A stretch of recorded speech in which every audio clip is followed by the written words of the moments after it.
अस्सलाम वालेकुम। इस वीडियो में हम किस तरह से हम HTML में जो लिस्ट ऐड करते हैं, for example order list, unordered list, उनको किस तरह से हम CSS के ज़रिए मज़ीद स्टाइल दे सकते हैं उसको सीखेंगे, प्रैक्टिकली सीखते हैं। सो मैं Notepad++ को ओपन कर लेता हूँ। आपके पास अगर कोई और टेक्स्ट एडिटर है तो वो भी ओपन कर सकते हैं आप। यहाँ पर लिखा हुआ है CSS लिस्ट के बारे में हमने सीखना है, और खासकर उसके एट्रीब्यूट, CSS की जो प्रॉपर्टी है लिस्ट स्टाइल टाइप, उसको सीखेंगे। इसके अलावा मज़ीद भी हम CSS की प्रॉपर्टीज़ के बारे में बात इंशाल्लाह कोशिश करेंगे करें।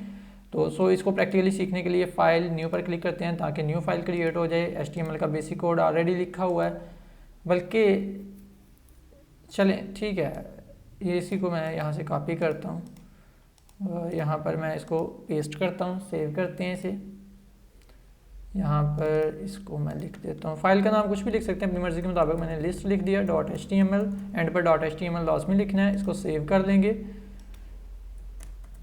यहाँ पर मैंने लिस्ट टाइटल में लिख लिया। टाइटल में जो लिखना है वो आपकी मर्ज़ी है, जो मर्ज़ी आप लिख सकते हैं। इसको यहाँ पर मैं एक लिस्ट बनाता हूँ, अनऑर्डर्ड लिस्ट। अनऑर्डर्ड लिस्ट के लिए UL टैग यूज़ करना पड़ेगा, और लिस्ट आइटम को देने के लिए हमारे पास टैग होता है लिस्ट LI टैग, मतलब लिस्ट आइटम। ओके, आप देखें जी, इसको मैंने किया कॉपी, इधर पेस्ट करते जाते हैं जितनी भी लिस्ट आइटम देनी है।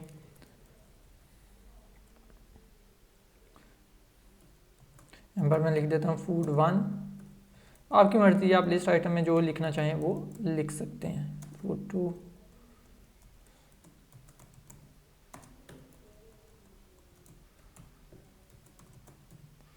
फूड 4।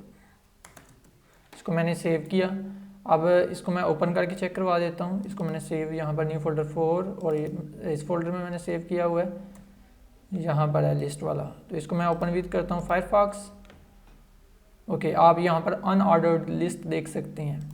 अब यहाँ पर मैं CSS अप्लाई करूँगा, और किस तरह से ये काम होगा देखें जी। इंटरनल CSS देने के लिए आपको हेड टैग में आना पड़ेगा, यहाँ पर स्टाइल का टैग यूज़ करना पड़ेगा, स्टाइल, ताकि इंटरनल CSS को दिया जा सके। यहाँ पर इंटरनल CSS देंगे।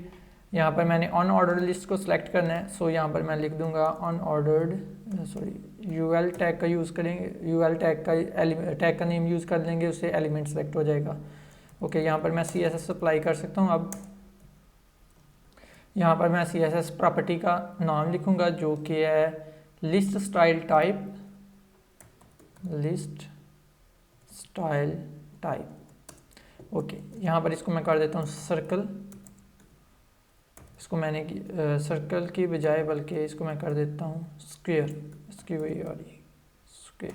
इसको मैंने किया सेव, और यहाँ पर आगे रिफ़्रेश करेंगे। इसको मैं जूम कर देता हूँ ताकि आपको अच्छे से नज़र आ सके। अब रिफ़्रेश करते हैं तो गौर कीजिएगा, यहाँ पर ये देखें, ये स्क्वायर बन गई है। पहले सर्कल की फॉर्म में थी, अब स्क्वायर हो गई हैं। इसी तरह से आप देख सकते हैं, आप डिफरेंट वैल्यूज़ ऐड कर सकते हैं, सर्कल, स्क्वायर, अपर रोमन। चलें अपर रोमन करते हैं इसे, आप अपर रोमन। इसको मैंने सेव कर लिया। यहाँ पर आकर रिफ़्रेश करते हैं, यहाँ पर अपर रोमन में शो हो रहा है। यहाँ पर आप इसको अनऑर्डर लिस्ट को भी कर सकते हैं, ऑर्डर लिस्ट को भी कर सकते हैं। लेट से कि मैंने कॉपी किया इधर, यहाँ पर मैं क्या करता हूँ पेस्ट, और ये अनऑर्डर लिस्ट को मैं कर देता हूँ ऑर्डर लिस्ट। ओके, यहाँ पर मैं कर देता हूँ सिटी 1।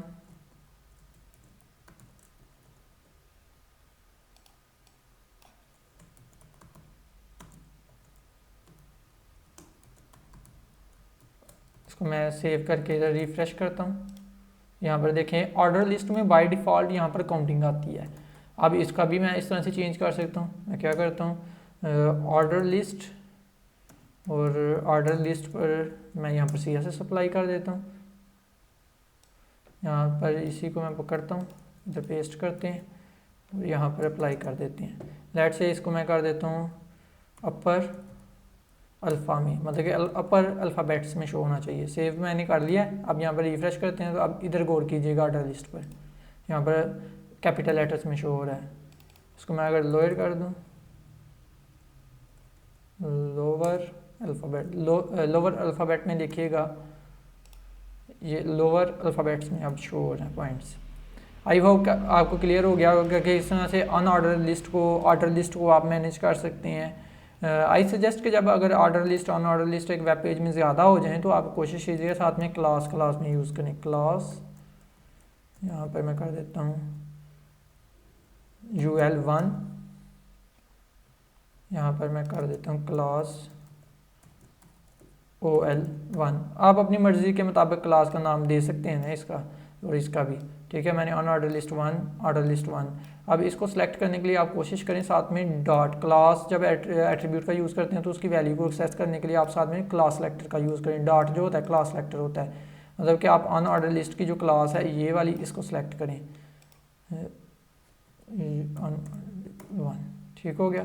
अब इसको भी आप इसकी क्लास को एक्सेस करने के लिए आपको डॉट लगाना पड़ेगा यहाँ पर, और इसको एक्सेस करने के लिए इसका सेम टू सेम नाम इधर लिखना पड़ेगा। इसको मैंने सेव किया, कोई फ़र्क नहीं पड़ेगा, इससे भी सेम ही रहेगा, ठीक हो गया। लेकिन इससे फ़ायदा ये होगा आपको, कल को आपके पास ज़्यादा अनऑर्डर लिस्ट हो जाती हैं या अनऑर्डर लिस्ट हो जाती हैं या ऑर्डर लिस्ट हो जाती हैं, तो आपको मैनेज करना क्लासेस के ज़रिए बड़ा इजी हो जाएगा। नहीं तो एक पर आपने स्टाइल अप्लाई किया वो सभी पर हो जाएगा ना। अब फ़र्ज़ करें कि मैं चाहता हूँ कि अनऑर्डर लिस्ट पर ये जो पॉइंट्स हैं ना ये शो ही ना हो, तो ये किस तरह से मैं करूँगा, देखें यहाँ पर मैं कर देता हूँ नॉन, मैंने सेव कर लिया, रिफ़्रेश करते हैं, ये चेक करें इधर अब स्टाइल टाइप नज़र ही नहीं आ रहे, लिस्ट स्टाइल टाइप इधर नज़र ही नहीं आ रही, लेकिन फिर भी मार्जिन या पैडिंग आ रही है। मार्जिन पैडिंग को ख़त्म करने के लिए क्या करना पड़ेगा, यहाँ पर मैं कर देता हूँ मार्जिन 0 पिक्सल्स, सेव करते हैं, रिफ़्रेश करते हैं। मार्जिन सिर्फ एक साइड पर लग रहा है, मे बी पैडिंग की वजह से हो रहा हो, पैडिंग, सेव करते हैं, रिफ़्रेश करते हैं। हाँ जी, ये पैडिंग देखें 0 होगी, ऊपर से मार्जिन भी 0 कर दें तो जाहिर सी बात है बिल्कुल साथ जुड़ जाएगा। फिर मार्जिन 0 पिक्सल्स, ये ले जी, सही हो गया। अब इस तरह से मज़ीद CSS की प्रॉपर्टीज़ आप अप्लाई कर सकते हैं HTML के एलिमेंट्स पर। आई होप आपको क्लियर हो गया होगा किस तरह से हम ऑर्डर लिस्ट अनऑर्डर लिस्ट पर CSS की प्रॉपर्टीज़ का यूज़ कर सकते हैं जिस तरह यहाँ पर किया गया है। आई होप के जो मैंने सिखाने की कोशिश की आपको क्लियर होगा वो। अगर कोई क्वेश्चन हो तो आप कमेंट बॉक्स के जरिए पूछ सकते हैं। इस वीडियो को लाइक करें, शेयर करें और इल्म की जस्तजू यूट्यूब चैनल को लाजमी सब्सक्राइब कर लें, साथ में बेल आइकन पर क्लिक कर दें। Thank you so much for watching this video. Take care, अल्लाह हाफिज़।